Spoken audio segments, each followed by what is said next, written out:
Assalamualaikum warahmatullahi wabarakatuh. Bismillahirrahmanirrahim. Alhamdulillahilladzi ja'ala Ramadana syahran litazkiyatin nufusi wa tahdzibil arwah liyarabbiha fihi azaimal mu'minin wa liyanhada fihi bisufufil mujahidin wa dzalika huwal fawzul azim. Ahmaduhu subhanahu wa ta'ala wa as'aluhu an yaj'alana minas salihin al-asqiya. Thumma salatu wassalamu ala rasulillah wa ala alihi wa ashabihi wa man tabi'ahu wa man wala. Subhanaka la ilma lana illa ma 'allamtana innaka antal alimul hakim wa la hawla wa la quwwata illa billahil aliyyil azim. Allahumma hidayatan lis-shawab amma ba'd. Sidang penonton muslimin muslimat yang dirahmati Allah Subhanahu wa taala sekalian. Alhamdulillah, bertemu kita ini lagi dalam siri Mutiara Hati di dalam bulan Ramadan yang penuh dengan keberkatan ini.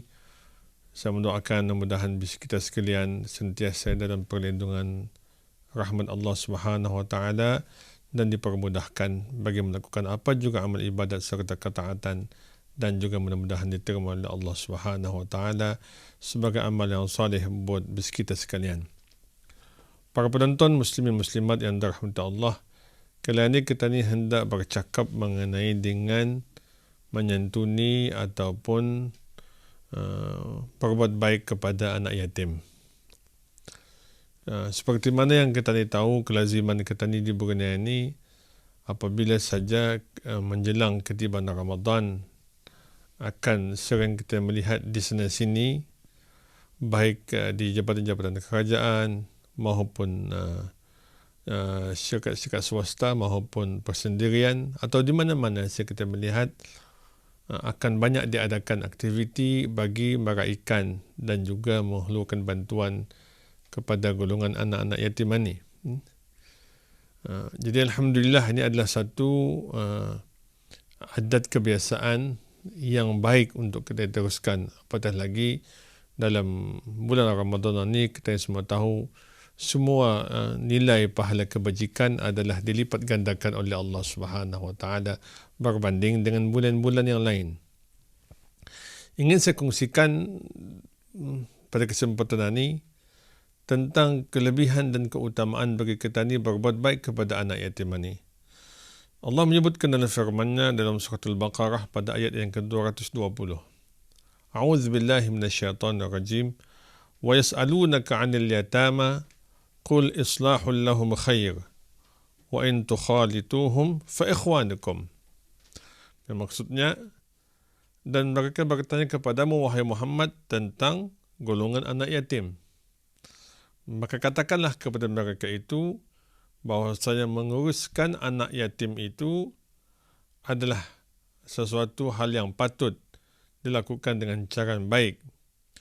Bahkan jika kamu menggauli mereka, maka hendaklah mereka itu menjadi sebahagian daripada saudara kamu sendiri. Subhanallah. Ayat ini secara langsung memberitahu kepada kita ni tentang kenapa kita ni perlu untuk berbuat baik dan kasih kepada golongan anak yatim. Seperti kita tahu, dia ni adalah golongan yang tidak memiliki indung bapanya. Dari tempat untuk mereka mengadu susah dan senang, melainkan hanya kepada orang-orang yang prihatin tentang penderitaan dan kesusahan yang mereka alami. Bahkan baginda Nabi SAW sendiri pun adalah seorang anak yatim, kerana baginda telah pun kehilangan ayahnya ketika ia masih lagi dalam kandungan ibu baginda, dan juga kemudian kehilangan ibunya ketika ia berusia 6 tahun. Jadi di sini kita melihat bagaimana rapatnya hubungan anak yatim itu dengan kepribadian perjalanan hidup Nabi kita Muhammad sallallahu alaihi wasallam sendiri. Karena itu dalam hadis yang datang daripada Sahal bin Sa'ad radhiyallahu anhu, ia berkata, qala Rasulullah sallallahu alaihi wasallam, ana wa kafirul yatim fil jannah hakadha. فأشار إلى بالسبابة والوسطى وفرج بينهما. Yang nabinya, aku, yakni Nabi SAW, bersama dengan penjaga anak yatim itu akan berada di dalam syurga seperti ini. Lalu Nabi mengisyaratkan dengan jari tengah dan juga jari telunjuk. Yang kata orang Brunei, jarantu yang kata ni. Kemudian Nabi merenggangkan sedikit di antara kedua-dua jari telunjuk dan juga jari tengah baginda itu. Menunjukkan bahawasanya kelebihan yang bakal diperolehi bagi orang yang mahu menguruskan, mahu membantu, mahu mempermudahkan akan golongan anak yatim ini ialah mereka ini adalah menjadi jiran Nabi SAW kelak di dalam syurga Allah. Subhanallah. Dapatkah kita dibayangkan kalau kita ini berjiran dengan manusia yang paling hebat yang menjadi kekasih Allah, iaitu baginda Nabi SAW, bukan di dunia tetapi di akhirat. Bagaimana peluangnya? Peluangnya ialah dengan kita ini merebut kesempatan untuk berbuat kebaikan kepada anak-anak yatim ini. Maka inilah yang akan dijanjikan oleh Nabi SAW kepada orang yang mahu melakukannya kelak ketika ia berada pada hari kiamat untuk mendapat balasan syurga daripada Allah Subhanahu wa ta'ala. Sidang penonton muslimin muslimat yang dirahmati Allah, ingin saya bawakan kepada bis kita akan satu riwayat yang menceritakan tentang seorang sahabat Nabi SAW yang bernama Abu Lubabah radhiyallahu an bersama dengan seorang anak yatim. Nabi menceritakan akan kisah ini dalam hadis yang begitu panjang tentang bagaimana Abu Lubabah memiliki perselisihan ataupun berlaku perselisihan faham di antara dirinya dengan seorang anak yatim untuk merebut sebatang pohon buah kurma, nakhlah. Kemudian hal itu diadukanlah kepada Nabi SAW.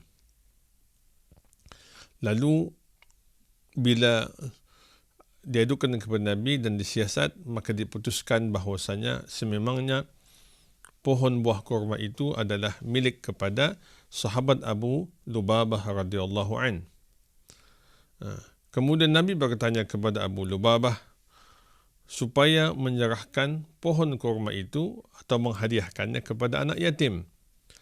Tetapi yang sedihnya Abu Lubabah radhiyallahu an enggan untuk menyerahkan ataupun mengalah bagi membagi pohon buah kurma itu kepada anak yatim itu. Lalu anak yatim itu pun menangis. Kemudian Nabi pun bertanya kepada para sahabat, siapakah yang mau mengganti akan pohon buah kurma ini? Maka Allah akan ganti baginya pohon kurma nanti di dalam syurga Allah. Lalu bila hal itu didengar oleh seorang sahabat Nabi SAW yang bernama Abi Dahdah radhiyallahu an tentang tawaran daripada Rasulullah SAW, ia pun berkata, wahai Rasulullah, apakah benar siapa yang mahu mengganti pohon buah kurma ini, maka ia akan mendapat gantian pohon kurma nanti dalam syurga Allah? Rasulullah menjawab, ya wahai Abi Dahdah. Lalu ia pun berkata kepada Rasul, wahai Rasulullah, sesungguhnya aku ada memiliki pohon buah kurma, maka mahukah engkau wahai Abu Lubabah untuk aku mengganti pohon buah kurma yang satu ini dengan harga yang 3 kali ganda nilai daripada pohon buah kurma ini.